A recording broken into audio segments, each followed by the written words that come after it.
Hello everyone, and welcome back to Gaming with Ben Marco. This week, I've got a very big game, Titanfall 2. Now, since Titanfall has an extensive multiplayer and a really good single player, I'm going to be covering this in two parts. First off is going to be the campaign, which is this video. Second video, which will come out next week, is going to be the multiplayer. So, let's get this started. First thing that I'm going to talk about in the campaign, particularly, is the characters. I can't think of a character in the campaign that isn't really interesting and really cool. Minus the main character, but I'll get to that in a bit.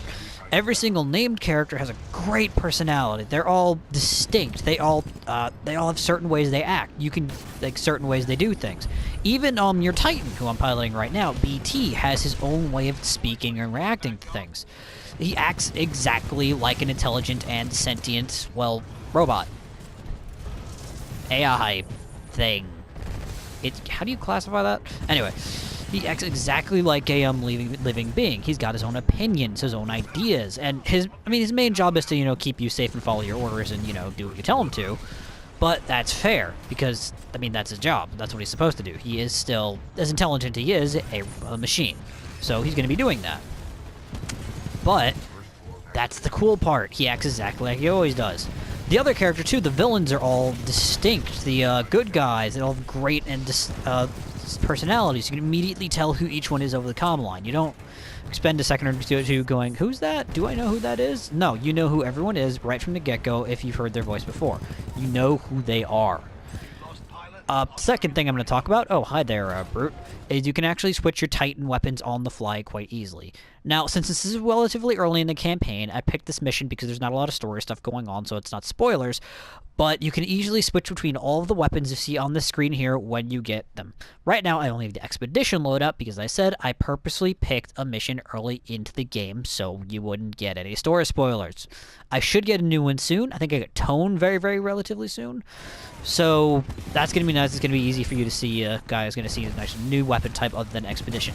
Admittedly, I still do like Expedition the best in the campaign. That's just personal preference because, it's just a very well-balanced loadout. But all of them are pretty good. A lot of them are the same ones you're going to get in the multiplayer. So it's a great learning tool to show you the toys you're going to pick up later on. I do believe... Ah, yes, here it is. Here is the Tone loadout. I'm going to equip it right away. Oh, there we go. This Titan weapon is an advanced design and may give us a tactical advantage. I think somebody's in love. Yeah, that part I love. Human's concept of love requires admiration, attraction, devotion, and respect. Conclusion: I am 50% in love. And that's why I like BT. He's really fucking funny. Anyway, before I get too far off the rails going on about the Titan loadouts, the next thing I want to talk about that I like is that, unlike some other first-person shooters I can name, I'm staring straight at you, Call of Duty. Have some missiles! Is that you can, is they don't really feel like you're getting dragged around. Like, there's a lot of other games, a lot of other first-person shooters, you feel like you're getting dragged around throughout the entire campaign. Which sucks. It's boring. This doesn't feel that way, though. You feel like you're moving. You feel like you're acting. You're deciding where you go. It is still a linear game. There is still really only one ultimate direction to go.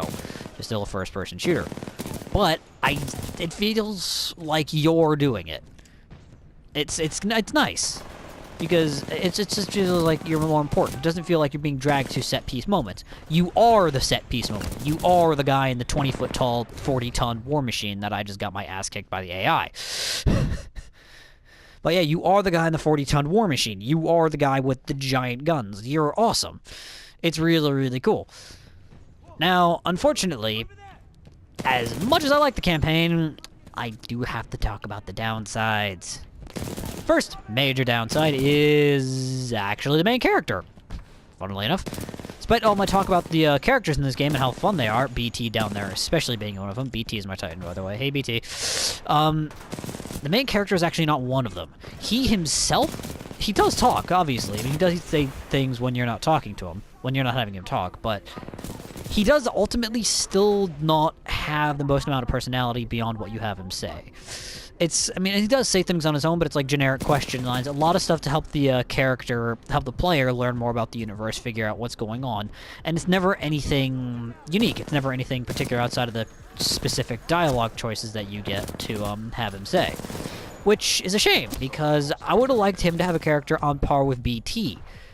But, I mean, he's still decent. I'd have far worse. He at least talks. There's more than a dozen other characters I can name who don't. So, there is that at least. I will give him some points for talking. I'm not going to be a complete jerk on that one. Please don't shoot me with a shotgun. So, yeah, he gets some points for that at least. Yes, I know, BT. You told me that already. He does repeat sometimes, which is fair enough. The other thing that I don't like about the campaign is it's not very long. It's 5 to 7 hours at most, really. So, it's good. But it's still about average for a first-person shooter. Which, to be fair, it's a first-person shooter. What do you expect? Anyway, oh, hello. Split up. Sounds Risky. Given our dire circumstances, this is a risk worth taking. Yeah, fair enough, BT. Now for the verdict. Temporary verdict. Would I say Titanfall 2, a $60 game, is worth it? I'm going to hold off on the complete verdict, since this is only half the game. I will say the campaign is really fun, if a little bit short, but it is still a very, very nice addition after the complete lack of a single player the first game had.